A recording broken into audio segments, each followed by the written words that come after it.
अस्सलाम वालेकुम। आज की इस मुख्तसर लेकिन इंतहाई अहम वीडियो में एक मुलाजमीन का इंतहाई इम्पॉर्टेंट इशू डिस्कस करने जा रहे हैं हम, जिसके बारे में कोई बात नहीं करता, किसी को इन्फॉर्मेशन नहीं होती और इसकी वजह से बहुत बड़ा नुकसान हो जाता है। ये कह लें कि आप सारी बंदे की सर्विस जो होती है, जो उसकी लेंथ ऑफ सर्विस होती है,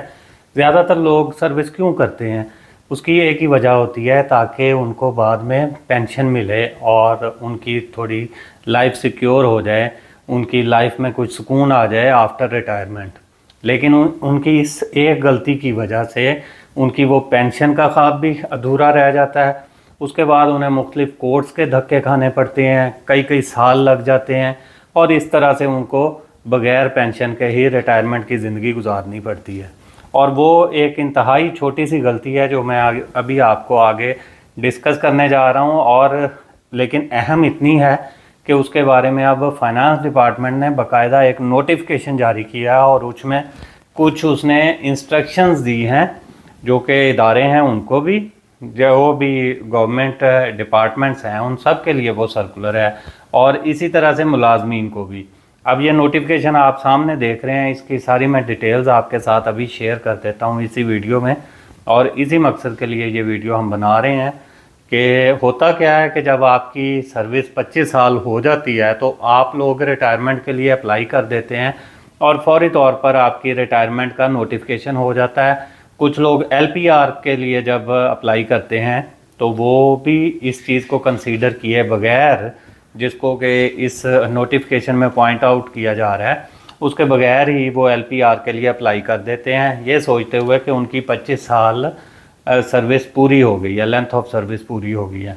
और इसके साथ ही उनकी एप्लीकेशन को अप्रूवल मिल जाती है और उनकी रिटायरमेंट का नोटिफिकेशन हो जाता है। लेकिन उस नोटिफिकेशन को करते हुए जब कैलकुलेशंस की जाती हैं तो पता चलता है कि उनकी EOL को माइनस करके तो उसका लेंथ ऑफ सर्विस 25 साल जो मिनिमम पीरियड है पेंशन के लिए, वो उनका पूरा नहीं हो रहा। अब इसमें जो 1990 या 88 का एक नोटिफिकेशन था जिसमें 6 माह की राहत दी गई थी कंपलसरी सर्विस की मुद्दत में, वो भी इस पे लागू नहीं होता EOL के केस में। तो इस सिलसिले में बहुत सारे ऐसे केसेस आए फाइनेंस डिपार्टमेंट के पास, AGPR के पास,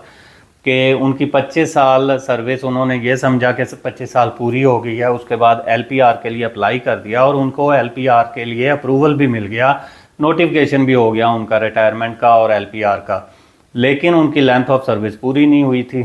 तो इसमें अब नोटिफिकेशन ये कहता है कि जब भी कोई शख्स LPR पे जाने का ख्वाहिशमंद है, अर्ली रिटायरमेंट लेने का ख्वाहिशमंद है,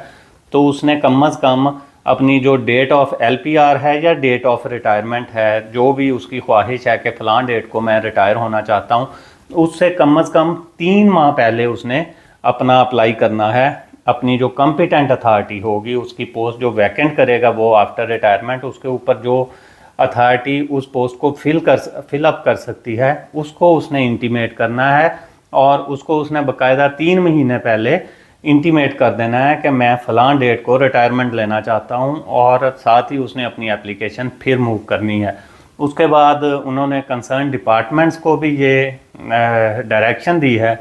कि उसमें उन्होंने ये सारी चीज़ें कंसीडर करने के बाद ही रिटायरमेंट का नोटिफिकेशन जारी करना है। और अगर किसी केस में ऐसा होता है कि कोई बंदा पेंशन से महरूम हो जाता है इसके बावजूद कि वो 3 महीने पहले अप्लाई कर चुका है, तो उस केस में बाकायदा इंक्वायरी होगी और जो ज़िम्मेदारान होंगे उनका तयन किया जाएगा और उनके ख़िलाफ़ सख्त डिपार्टमेंटल कार्रवाई की जाएगी, एक्शन लिया जाएगा। और साथ ही उन्होंने ये भी क्लैरिफिकेशन कर दिया है कि जो 6 महीने की राहत है वो EOL के केस में अप्लाई नहीं होगी और ना ही वो अर्ली रिटायरमेंट के केसेस में अप्लाई होगी। तो इसके अलावा जो टैक्सेस बढ़ा दिए हैं बहुत ज़्यादा सैलरीज़ के ऊपर, उसके ऊपर एक बड़ी इम्पोर्टेंट पार्लियामेंट में डिस्कशन चल रही है और उसके ऊपर वज़ीर ख़जाना भी मुख्तलिफ़ फोरम्स पर अब इंटरव्यूज़ दे रहे हैं कि हम मुलाजमीन को इस सिलसिले में रिलीफ देने के लिए काफ़ी सारे इक़दाम करने की कोशिश कर रहे हैं। तो वो सारे भी मैं नेक्स्ट वीडियो में आपके साथ शेयर करूँगा। आज की वीडियो में इतना ही, मिलते हैं नेक्स्ट व्लॉग में, तब तक के लिए अपना ख्याल रखिएगा और अपने इस चैनल का अल्लाह हाफ़िज़।